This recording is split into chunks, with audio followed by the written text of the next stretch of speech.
Артан Груби го крие имотот од антикорупцијската комисија. Иако барале од него да достави имот на состојба, првиот вице-премиер наоѓал начин да не го испочитува барањето, открива првиот антикорупционер Билјана Ивановска.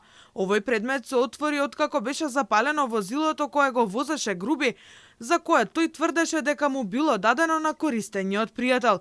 Првиот вице-премиер наместо документи доставил повратно барање да му се обратат двојазично. За него работиме имотна состојба, проверка на имотна состојба, му бараме кој живее во неговото семејство, кажува не сте ми доставиле двојазично. Бараме од друг функционер на ДУИ, исто така се проверува имотна состојба, јасно и гласно се пишува човекот, еве ги моите членови. Значи, кога некој сака да прави проблем, секако ќе прави проблем. Груби е во својство на прв човек на Министерството за политички систем и односи меѓу заедниците не ја испочитувал антикорупцијската комисија.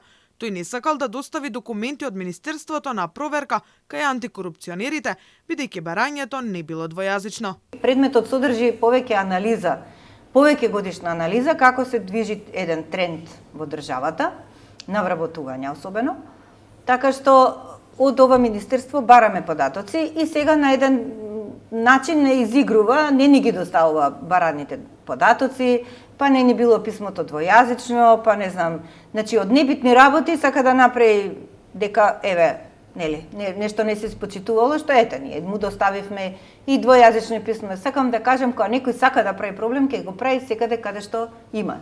Алфа побара став и од Груби, но тој не врати на пораката.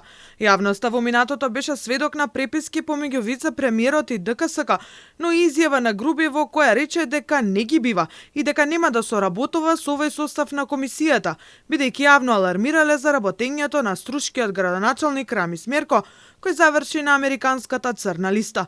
Груби нема чисто досие пред антикорупционерите.